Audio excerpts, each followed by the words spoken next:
episode of Lean In Leander. I'm your host, Andrew Naudine, and this is actually a two-parter. I've broken up this episode into two bite-sized bits so that you have an opportunity to take in the full length and breadth of the subject matter that we have at hand. And that subject matter is the footage from the All In LISD Forum, which took place on September 10th. I had the pleasure of moderating that particular event, and All In LISD has been kind enough to let me work with that footage to edit down for these episodes here at Lean In Leander. Now, the format was pretty easy to understand. Basically, the questions that were asked of the candidates that chose to participate were given to them in advance. It was a total of 5 questions, and they had an opportunity to prepare their answers and would be given 2 minutes to answer those questions during the forum. So what I've done with these episodes is I've edited that down a bit. Now, keep in mind I did not change any of the context of the actual footage. And for those of you who might prefer to watch the raw footage unedited, you can actually go to All In LISD to get that information and to see that footage in its entirety. So what I did was I took that footage and I have put over some overlays of graphics and things of that nature just to help you as the viewer, if you're watching on YouTube or Facebook or one of the video channels, you can actually see the questions and read them for yourself. If you're listening to the audio portion of the podcast on its own, you'll hear those questions because we did state them at the forum itself, and I haven't edited that out. This is just a way to compress some of the timelines, but it's still rather long, which is the reason that I actually broke it into 2 parts. So with that, here is the first of the 2 parts, and so to get context, this was actually the start of the event, so the candidates went through a 2-minute introduction about themselves and then answered a couple of the questions, which is what's included in this episode. The next episode will pick up at about the halfway mark and take you through the end of the event itself. So, without further ado, here's part 1 of the All In LISD Forum, which took place last week. Hi, I'm Trish Bodie. I'm the current board president, and I've been on the Leander ISD board since 2015. To give you an idea of how long I've been here, we moved into the Leander Independent School District when my son was 1 year old, and he is now sitting in the audience with us. He is 14 years old. My daughter was also a COVID graduate, which was a hard year to graduate high school. My family and I know what a profound impact public education can have on people's lives. I found my passion, but I absolutely adore public service and policy when I was in college. But I can tell you that in Leander ISD, we are focusing as a board in a district on connecting kids to their passions now. They don't need to wait to college. And I am excited about the work that we've been doing as a board, and I am excited to see our graduates and our students. They are really thriving and being empowered in our district, and so that's about me. Thank you very much, Trish. In place 2, the incumbent, Dr. Gloria Gonzalez Dolaca. You said Dolaca, right? Yeah, there you go. There you go. I always tell everyone not to worry about the mispronunciation. I've been married 25 years, and my mom will often say, "Como se dice your last name again?" I'm going to say that again. My name is Dr. Gloria Gonzalez Dolaca, and I've served on the board for about 4 years. I have 3 children that have either graduated from Leander ISD or currently in Leander ISD. We moved to Leander ISD when I was 6 months pregnant with the first, and that first is a 2020 graduate as well. I have another son that graduated last year that's in college in Michigan, and my baby is sitting back there in high school right now. And you know, my involvement with public education is something that kind of just runs through me. I'm first generation to college in my family, And I got to that place because of educators. Teachers believed in me way before I even knew to believe in myself. So public education's kind of just been central and key to me. I was the first executive director of the Leander ISD Education Foundation, was a teacher, and then I went back to school, got my master's and my PhD in education, and became a professor in education, and did that for many years at St. Edward's University. And most recently, I'm the executive director of a nonprofit that helps single moms go back to school and complete their college degree and prepare their children to enter kindergarten ready. So public education is all of me. Public education changed my life, and it changed my family's life, it changed my community's life. So I believe in every piece of this. Right now, we're at this critical place where we got to really dig in deep and support our educators and support our students. And I'm excited to continue doing that work. Thank you, Gloria. Thank you very much. Our next candidate is place 5, the incumbent, Shade Hoshukun. Did I get that one right? I should close. That's all right. Hi everyone. I'm Shade Fashikun, and I've been on the Leander ISD School Board for just under a year. And I'm an immigrant to the U.S. from Nigeria. I moved to the U.S. almost 30 years ago. And we moved to the Cedar Park area in about 8 years ago. And ever since we moved here, I've been volunteering in the schools, even before my kids were students at the schools. And that's because I just want kids to do well. I want kids to excel. I want kids to just be a part of the community, interact with others in the community, and that also helps create some capacity for the teachers to help them out as well. I also served as a PTA treasurer and president for a few years as well, and so I've just been highly engaged in the schools. My kids currently attend middle school at Cedar Park, and they've been in Leander schools since they were of school age. I have a bachelor's degree in computer science, and I have an MBA, and then I have a law degree. And I'm a licensed attorney in Washington State. I love education. I love learning personally, but I also look forward to the kids continuing not just to learn the current subject, but learn how to learn. Because the way I got where I am, I got my bachelor's in computer science. I thought that was what I was going to do my whole life. And then I got to do an MBA, which is completely out of my comfort zone, and then finally went law. So it's because I learned how to learn, and it will be nice for the kids to just learn how to learn so they can adapt for a future career in anything they want to do. Thank you. Thank you, Shade. You can hold that one over there. We've got another mic on this side. I will not mess this one up. Francesca Romans for place 6. That is correct. My name is Francesca Romans. I'm running for place 6. I have lived in Leander for 17 years. I enrolled my older son in 2012, and I now have a sophomore and a 4th grader. One loves school a little bit more than the other.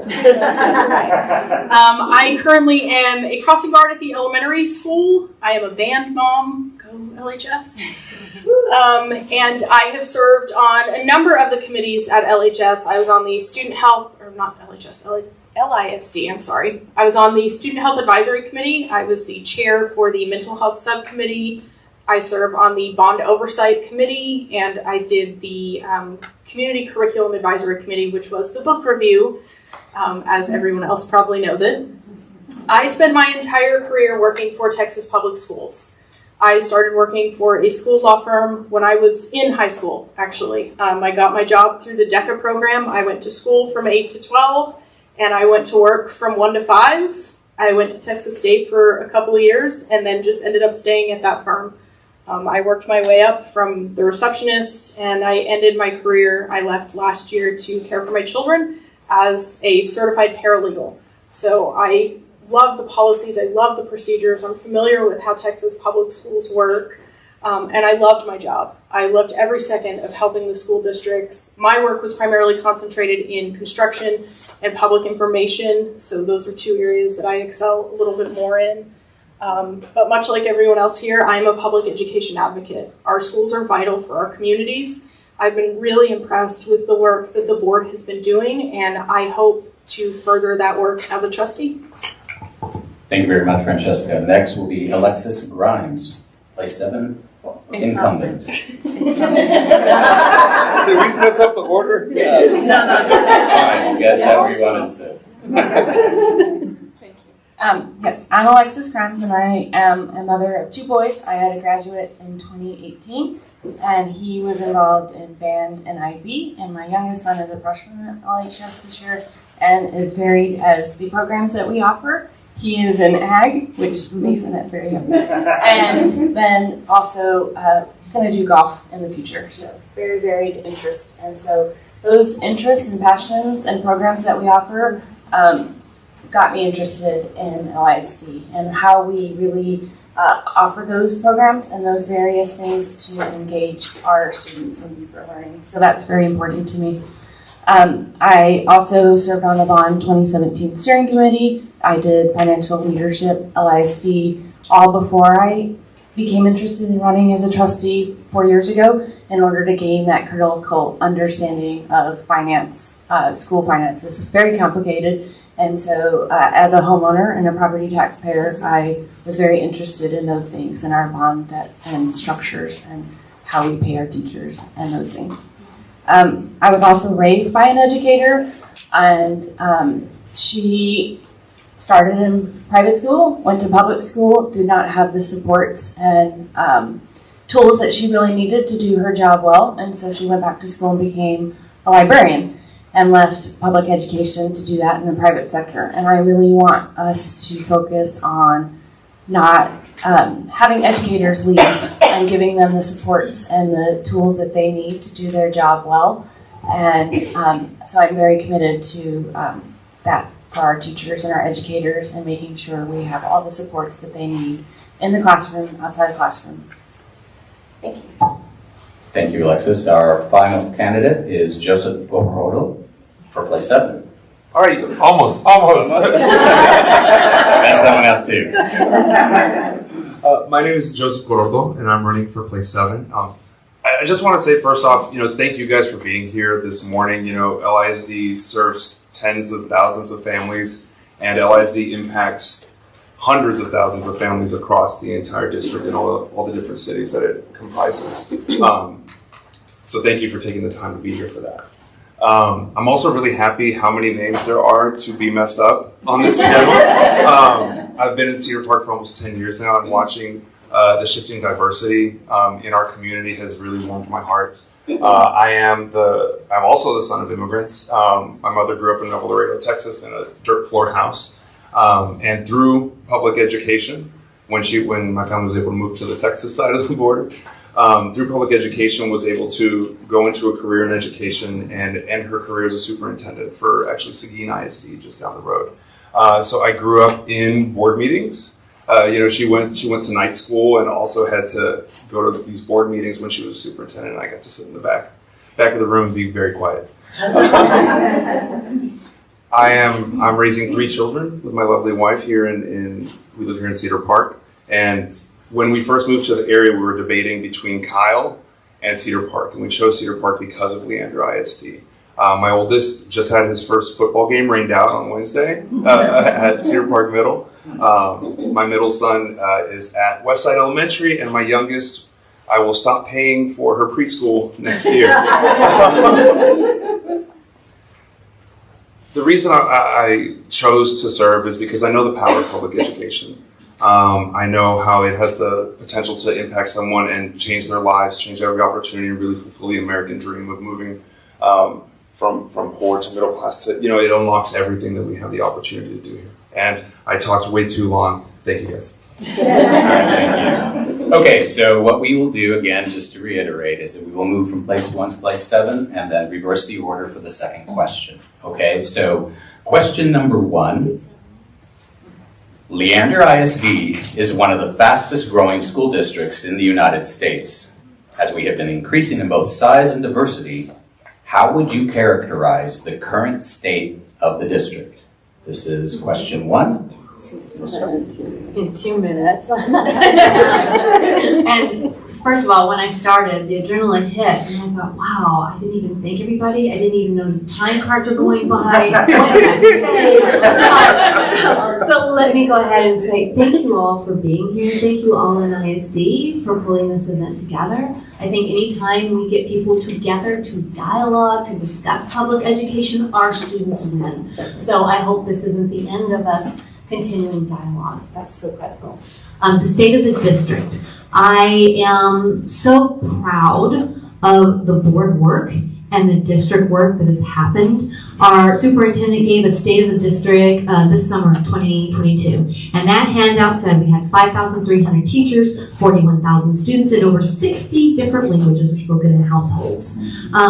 That's powerful. But let me tell you, all those numbers since then have gone up. So the diversity in our community of 60 different languages in our household, it says a whole lot to us about what public education looks like. We have all sorts of kiddos in our community that are here and excited, and hopefully we want them to be eager to learn. I think our district, when you look at the state of the district handout that we have on our website, tells you all the amazing accolades we've done in academics, fine arts, athletics. If we've already had people talk about band, oh my goodness, can we talk about band? And not in less than 2 minutes, so y'all will But I can tell you even more than that is the empowerment that we're focusing on with student learners, connecting to our kids. And I'll give you an example. When we were doing a campus connection visit, the trustees go visit, and the principal said, this student spoke a foreign language that isn't readily spoken on our campus, but our teacher is from Pakistan and speaks the same language. So this teacher has been connected with this student, so they have a place. The state of our district is empowering our students. Thank you, Trish. Yeah, hold the microphone close to your mouth because when you move it around, you do it. Okay. The state of our district in 2 minutes, right? I would say educationally, we're in a great place. Right now, you can go to our website and you can see everything that's happening in our schools. We know that we have some of the best teachers, we have some of the best students. We also know that we're in a state of recovery, because the reality is COVID hit everyone. We also know that most of our students learn best in the classroom, and it's exciting to see them in the classroom. And it was exciting to go to that first football game this year, to see band, to see the players, to see the dancers, just to see everyone out there. But it's gonna take time. And, we have work to do in academic recovery. And that's not just in LISD, that's not just in Texas, it's across the nation. Financially, we're in a great place. Over the last 4 years, we've been able to lower our tax rate. We've been able to rebalance our bond payments. So we're doing great things financially. Culturally, we're growing. And right now, we're having challenges culturally. Culturally, across our district, across the state, and across the nation, teachers and educators and students are being put into the middle of this culture war. And when we do this with our schools, the people that lose, they're our students. And so right now, this is where we need to do everything we can to support our schools and support our students. Because what all of our main priority should be is student success. All right, you did 10 seconds less. All right, so I have to fill up some space now because Trish took all of the statistics for me. All those stats. Because I'm a numbers person. So, and I definitely want to agree with what has been said so far about our academic achievements in the district that are both recognized at the state level and nationally as well. And those achievements also for sports and for fine arts. So those are some of the things that are going well, and we just need to keep moving along in those areas. Like Gloria said, there are some gaps that have been created due to COVID, and that has to do with both the students emotionally and also academically, and just things that are happening in the classrooms, and a lot that is being placed on the teachers, especially from the state. So there are issues that need to be dealt with at the state level that are affecting us, whether it's stuff that teachers are dealing with, or even finance as well. The good thing about the bonds, if you look at where we've been 10 years ago, where the debt level was less than 10 years ago versus where it is now, over $1 billion worth of bonds have been taken off the books and paid down. So when you look at where the district is coming from and where it's going in a good direction. So that's all I have to say. Wow, you left a lot more. Again, you can keep the microphone on that side. I'm nervous. Francesca. I mean, these ladies said a lot of what I was going to say. I think that we have an incredible school district. I also think that we're a work in progress. When anything grows really, really, really quickly, when changes come in as big as we've had in our district, you're going to have growing pains. That's a normal part of the process. Everyone in the district is learning how to come back from COVID, how to, include all of these different types of classes that we have now, how to include all the different types of cultures that we have now. Those things are important. And how are we dealing with, making sure that we're reaching people? How many families are in the district that don't have kids in the district? Even without kids, those things matter to them. It affects them. They should be included. But if you look at everything that we're accomplishing, I listed once at a board meeting, everything that the district had been recognized for on a local, state, national, or even international level. It took half of my time for citizens' comments. Just the list of stuff that LISD is being recognized for. Those are the things that I wish people were spending more time on. There's a lot of noise, there's a lot of things going on, but the district is working through that, in some cases working around that, and they're doing amazing things for our kids. And those are the things that I wish that people were concentrating on. Okay, record there, 30 seconds left. Can I have all their time? You have 2 minutes, sir.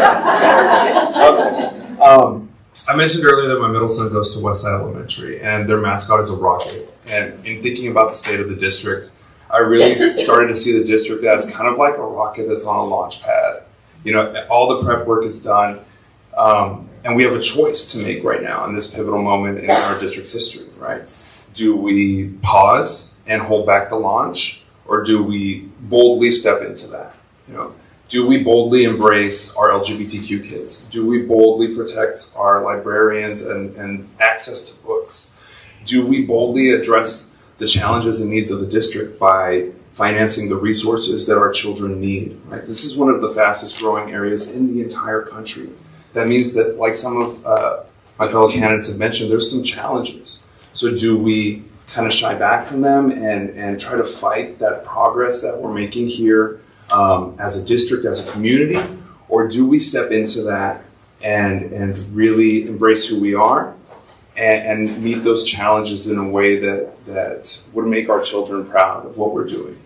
I personally want to be bold. I want to see us meet these challenges in a way where districts across the state and across the country look at us and say, like, that's how you get these problems solved the right way that's going to serve everybody. Okay? How did you do on time? You did great on time. You're literally at 30 seconds right now. We're apparently speeding up. You rest assured you have 2 minutes. Feel free to use it all. Alexa? Thank you. Alexis. Alexa. I knew I was going to do that. Yes, Alexa is not allowed in my house because she goes off and I go off. I can only Her name is Echo at my house. So with growth, we've talked a lot about growth. We have 23 pages of our state of the district, and you can find that on our website. So it's a lot of exciting things. And this does really focus on the amazing accomplishments our students have achieved throughout a pandemic. And I think our district, we received a lot of reports Thursday night, show that we're incredibly stable over time. Our test scores are the same. Our students are achieving at the same level. Now, how do we inspire them and grow them to blow past those numbers? We've come out of a pandemic. The energy and the excitement to be back on campuses and engaged in programs is there. And our students are thriving and they're excited to be back on campuses. With that in mind, we went and created a long-range facilities planning committee, and I'm super proud of all of that work that we've done in order to give more choice and voice for students. We've been able to look at the district and say, okay, this could be a cost savings of $500 million, which is incredible to our tax rate and our property tax and homeowners. But what can we do to offer a deeper choice? So our district chooses schools of choice as the language that we talk about, but it's like a magnet school. And so, can we offer a STEM school? Can we offer a healthcare school? Can we build that robust program where students have a choice to go and learn and engage in the things that they're super passionate about, so that we engage them in deeper learning. We keep them engaged in their education. All right, Alexis, you have 10 seconds left. So, all right, with that in mind, that is the end of the comments for question 1. Again, these questions, I believe, Joel, will be published so that you can go back and look at what the question was.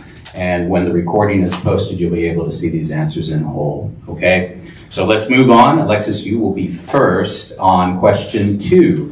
And question 2 is, the district strategic plan was created in collaboration with teachers, administrators, students, and parents, and has 5 focus areas.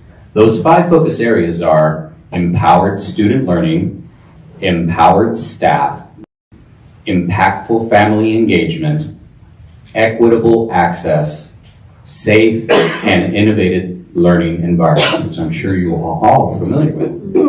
Which focus area do you think the district needs to improve on the most, and why? You have 2 minutes. Thank you. So I believe empowering students is super critical because we want them to really want to be at school. And how do you do that? We engage in programs and offer programs and choice for them to have those programs and activities so that they know what they want to go out into the world and accomplish. I think it's super critical that we partner with parents in that journey, because you have your students making choices, and who knows them better? Their parent.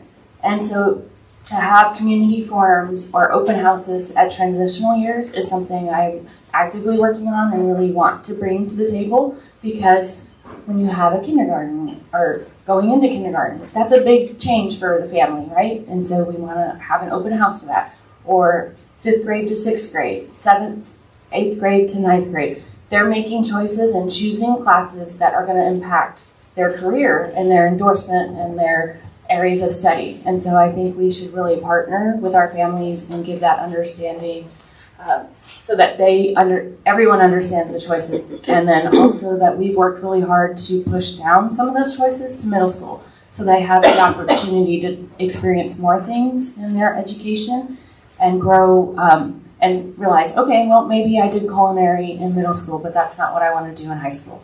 So they've already experienced it, move on, and then try something new in high school. Okay, a little bit of extra time. So Joseph, same question. I really, what resonated with me when I was reading through those is really focusing on safe and innovative learning environments. I've dedicated the majority of my adult life to working in substance abuse and mental health treatment. And part of that is there's this idea of Maslow's hierarchy of needs, that you need to get certain needs met before you can address the next need of the next need. And one of the foundational needs is the need to feel safe, right? So I believe that we need to make sure that that is the truth for all our students before we can start to really address all these other things.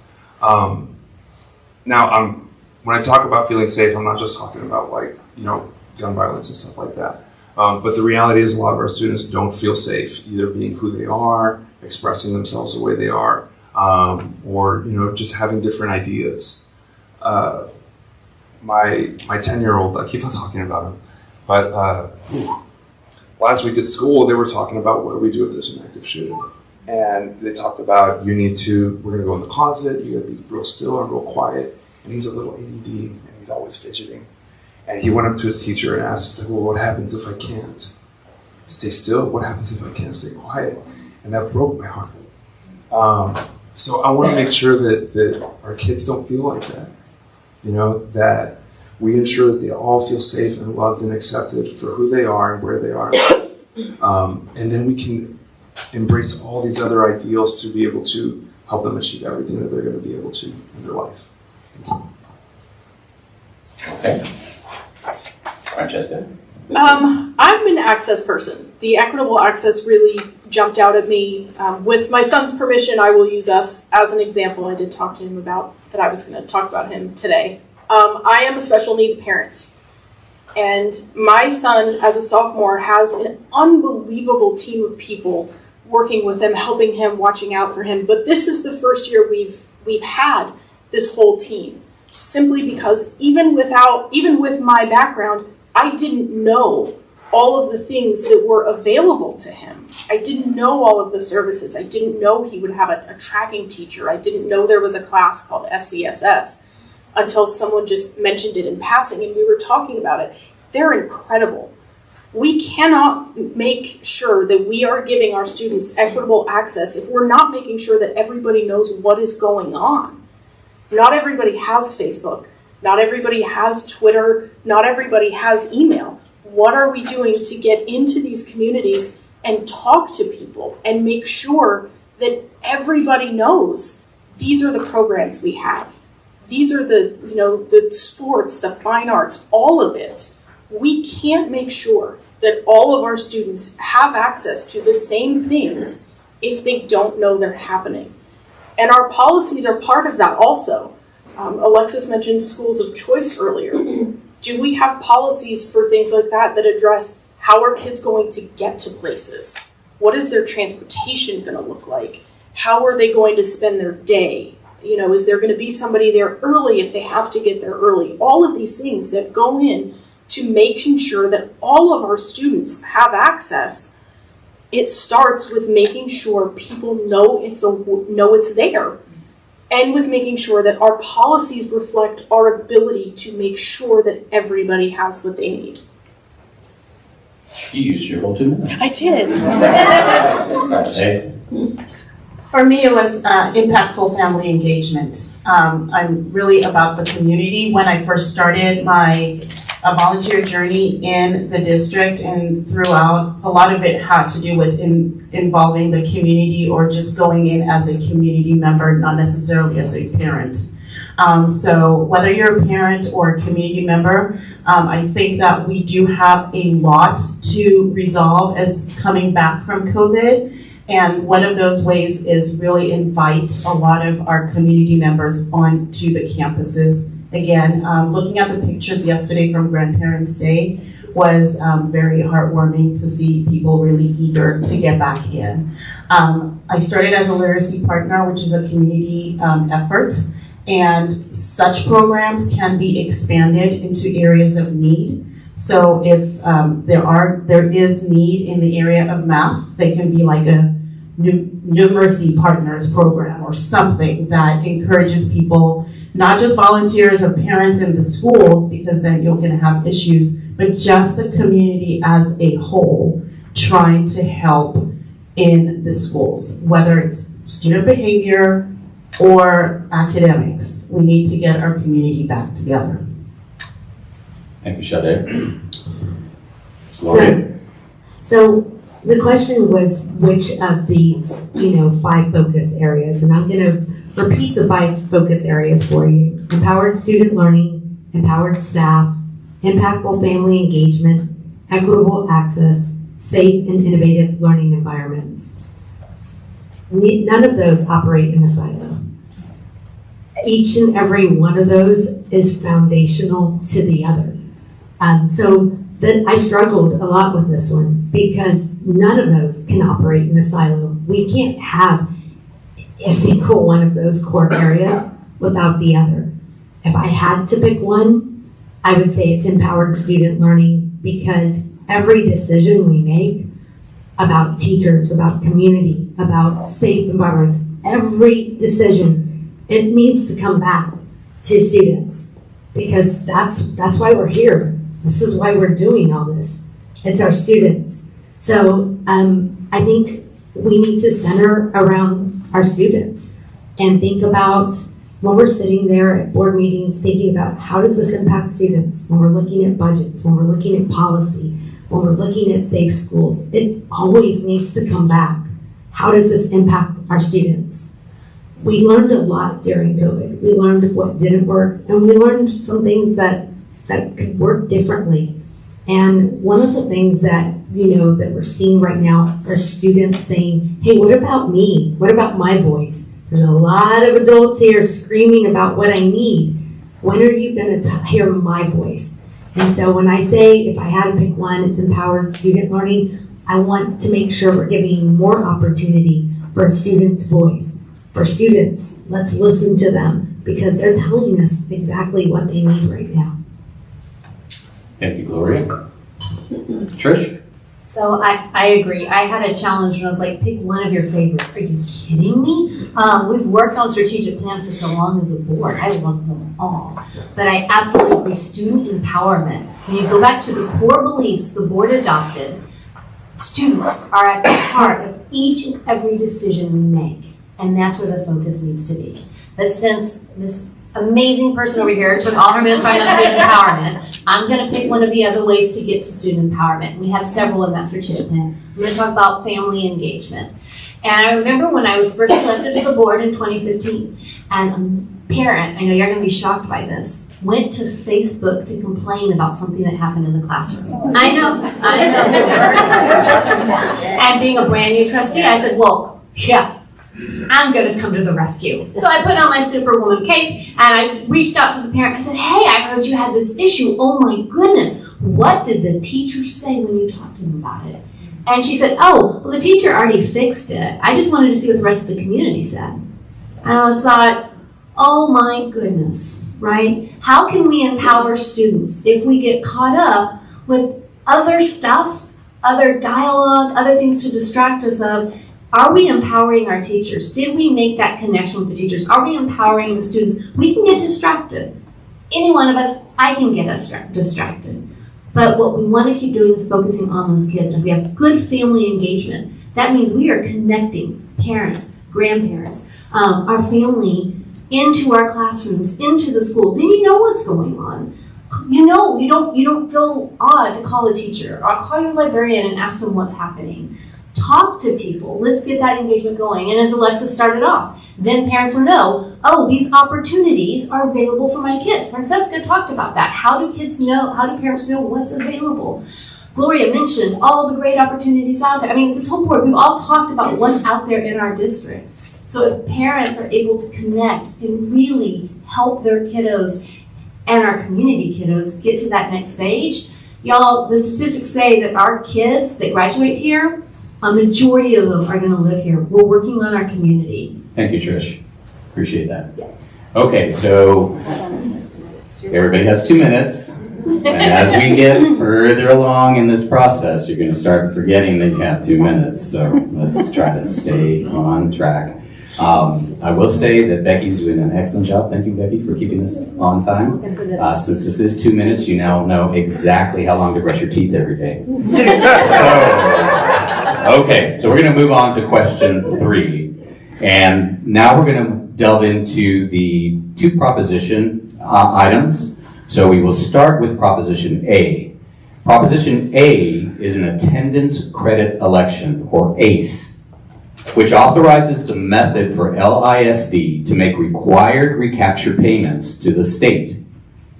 Explain your personal position on Prop A, the attendance credit election. Trish? Thank you for saying my personal position. As a person, I will vote yes. And the reason I feel strongly about that is when you go look at the history, as you noticed, and you stated it perfectly, it's a required recapture payment. There's no questions of whether or not we pay it back, it's how do we pay it back. And we either get to pay it back through an attendance credit, or we can be, it's an automatic detachment of commercial property from our district. It doesn't mean the property goes away, it means the value goes away. This is not a healthy choice when you look at what's going on, when you look at the history in the state of Texas. No district has finally said, yes, we want to do that. Houston ISD came the closest, and they revisited it and said, oh, that's what you mean, never mind. So if you want to find out about kind of an example of recapture, you can look at the Houston ISD story. Okay, you were a little over first time, and then you left a whole minute, so. All right, thank you, Trish. Wanted to make up. Personally, as an individual, as a taxpayer, as a mother, as an educator, I am supporting Prop A, the attendance credit election. And as Trish mentioned, we're not deciding, do we want to pay recapture or not? The decision has been made by the state for us. It's a matter of how they're going to get these funds from us.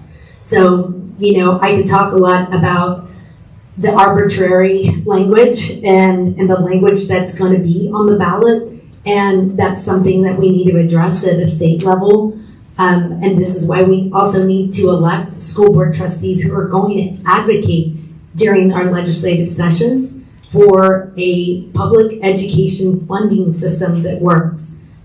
In the state of Texas, we are 45th in our basic allotment of how much we give per student. 45th in the country. That's unacceptable. And so we need to do better. As Trish mentioned, this funding, if we don't pass this, it comes from commercial property. If we don't have enough of that property in Leander ISD, then they move to the next level. And we're learning more about that. We don't have enough of that commercial property in Leander ISD. So what will happen after that is parts of our district will then be rezoned to other school districts. That's what can happen. So this is why right now, yes, personally, I'm going to support Prop A because it's not a matter of a choice of whether we pay or not. And we're going to need all of y'all's help getting that information out. Because if someone asks me, do you want to pay $30 million or not? No, I don't want to pay. No, we have to pay. Thank you. Thank you, Gloria. Sade?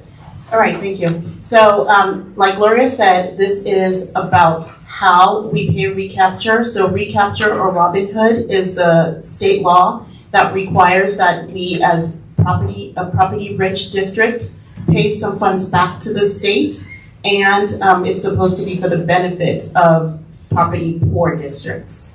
Having our kids here, having all these businesses here who are here locally and wanting to support the local community, this is one that I'm definitely going to vote for this proposition, and it just keeps our dollars here in terms of the commercial property that they mentioned. Yes, we'll have to send some of it back to the state, but we do control how that works. And in the future, if that advocacy for higher basic allotment, if that works, we might not be subject to recapture or the same level of recapture, but we've maintained control over that.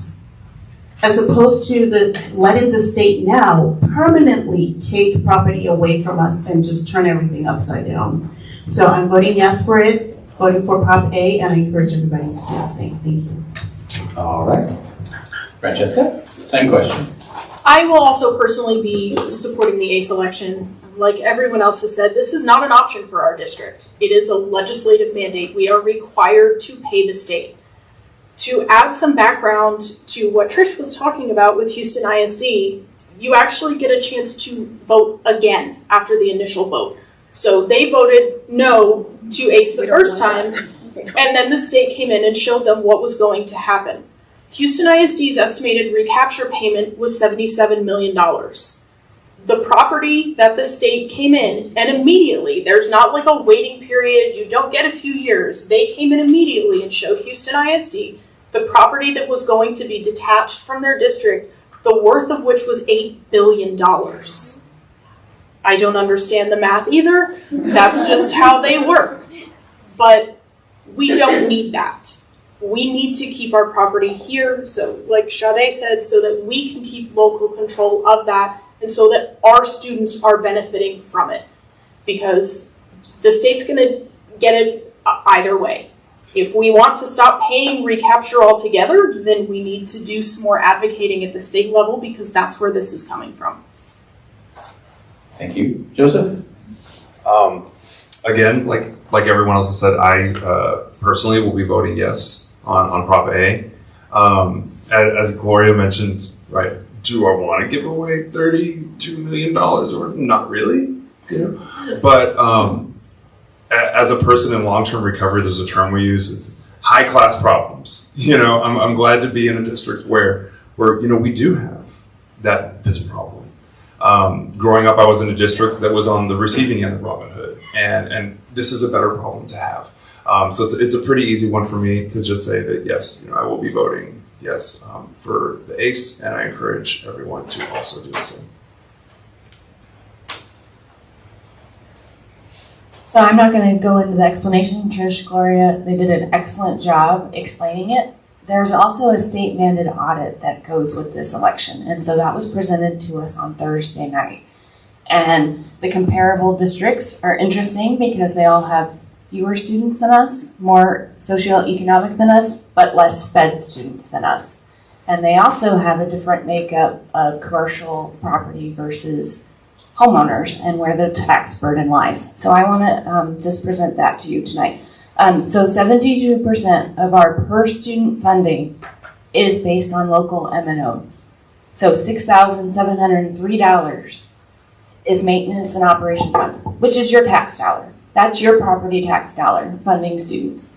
So if you lose the ACE or you don't pass the ACE and you lose property values, where does the burden lie? On us as homeowners, as property tax payers. And so that's a huge detriment because it only makes the burden increase on property tax owners. And so, so I'm a yes vote. I support this. I don't want to play chicken with the state because the state will win. We won't win. And so, so it's a yes for me. Please educate your friends. Please let others know how important this is. And it's not a choice. It's not something we want to do. It's just where our appraisals landed and the makeup of our district. And if you want more on that audit that was done by Whitley and Penn, it was in our board packet from Thursday night.